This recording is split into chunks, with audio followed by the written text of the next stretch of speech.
His Excellency Lok Bahadur Thepa, President of the Economic and Social Council, Excellencies, distinguished delegates, I am honored to deliver the messages from the United Nations Environment Assembly to the 2026 High-Level Political Forum.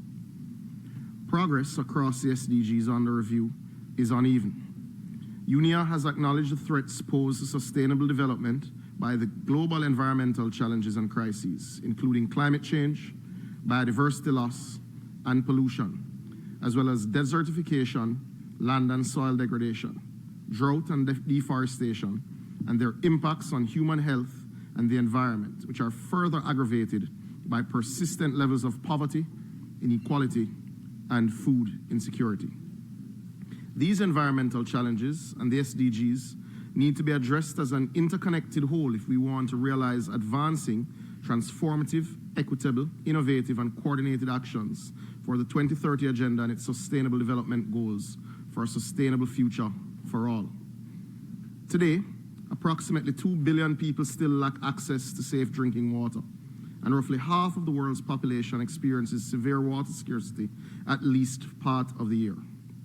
While there are positive signals on energy, such as rising global share of renewables and international clean energy finance reaching US $21.6 billion, the human deficit remains staggering. 666 million people still lack basic electricity access, and 2.1 billion remain reliant on polluting cooking fuels. Overall gains in energy efficiency remain slow, and progress is insufficient to meet our 2030 targets. These systemic gaps in water and energy are also clear in our rapidly expanding cities. Today, more than 4.5 billion people live in urban centers. While cities represent hubs of innovation and opportunities for transformative action, their rapid growth creates significant environmental, socio-economic, and spatial challenges. Urban areas consume 80% of global energy and generate 75% of global greenhouse gas emissions. While notable progress has been made since 2015 in expanding infrastructure, fostering industrial growth, and boosting innovation, our success remains constrained by gaps in infrastructure development, limited access to finance, and insufficient institutional capacities. Sustainable industry and digital innovations, including artificial intelligence, offer powerful tools to increase societal resilience and address the crises of climate change, biodiversity loss, and pollution. However, we must harness these technologies responsibly to minimize their own life cycle environmental footprints while urgently scaling up cleaner production across all traditional industries to safeguard human and ecosystem health. Ultimately, we cannot overcome these intersecting crises without coordinated action. This demands that we treat the 2030 Agenda as a single, continuous roadmap powered by coordinated global action. Partnerships remain the absolute bedrock of our collective success. We simply cannot close the staggering financing gaps constraining our urban infrastructure, energy, and water goals without scaled-up financing, capacity building, technology transfer, and a comprehensive reform of the international financial architecture. Excellencies, the diagnosis is clear. While the 2030 Agenda serves as our guiding compass, ambition alone is no longer sufficient. Decisive action is what this moment demands. Allow me to convey to you some recommendations from the Environment Assembly to advance the environmental dimension of sustainable development. First, on water. UNEA recognizes that water from terrestrial, coastal, and marine sources is essential for human health, well-being and livelihoods, ecosystem functioning and services, and the survival of all living species. Implementation of integrated water resources management at all levels, including through strengthened transboundary cooperation, needs to be accelerated.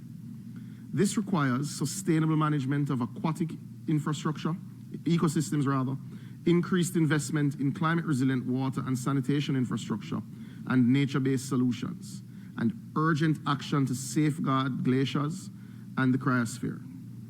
It also calls for improved collection and use of reliable water-related data, including on water quality and quantity, and the sustainable management of the protection of lakes.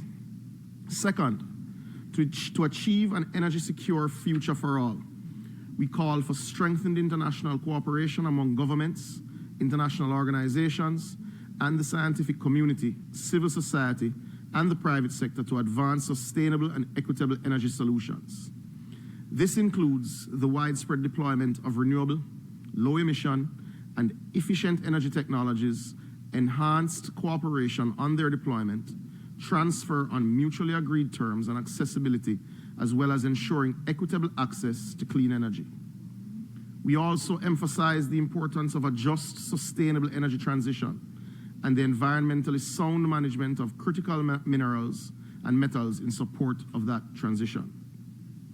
Third, on sustainable infrastructure, industrialization, and pollution prevention, we call for a shift towards circularity, resource efficiency, and sustainable consumption and the production, including improved product design and waste minimization. We stress the need for sustainable, climate-resilient infrastructure and systemic transition in high-impact sectors, including through the work under the 10-year framework of programs on sustainable consumption and production patterns and other international, regional, and national initiatives.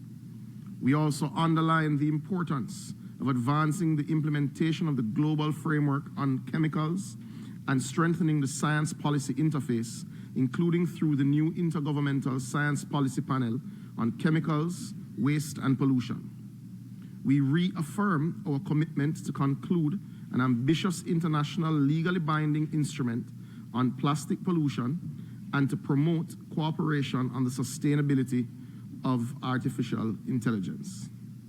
Fourth, for sustainable, resilient, and inclusive cities, we call for cross-sectoral action to reduce all forms of air pollution, including through national air quality standards and programs, bearing in mind the World Health Organization air quality guidelines. We also stress the need to enhance coordination and integration between early warning systems and disaster risk reduction frameworks to strengthen preparedness, response and recovery, and advance climate-resilient development in the face of climate and human-made disasters.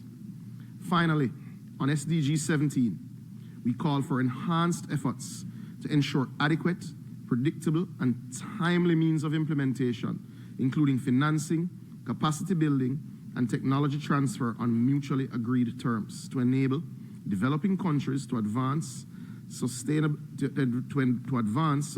development pathways. We underscore the importance of coherent policy and regulatory frameworks to align public and private financial flows with the 2030 agenda and call for the continued reform of the international financial architecture. We also highlight the need to strengthen synergies across multilateral environmental agreements and enhance their effective implementation.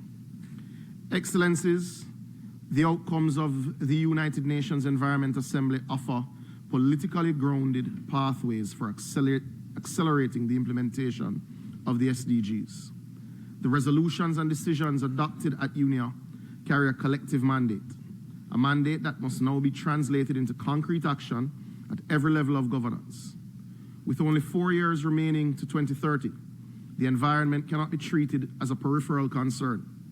It is the very foundation upon which sustainable development rests, and progress on water, energy, cities, and industry depends on confronting the 3 planetary crises head-on. I strongly encourage member states to reflect the urgency, ambition, and practical solutions emerging from the Environment Assembly into the work of the 2026 High-Level Political Forum and in the implementation of the 2030 Agenda for Sustainable Development. What UNEA advances in environmental governance, this forum must accelerate through integrated whole-of-agenda implementation. Together we can secure a resilient and sustainable future for all. I thank you.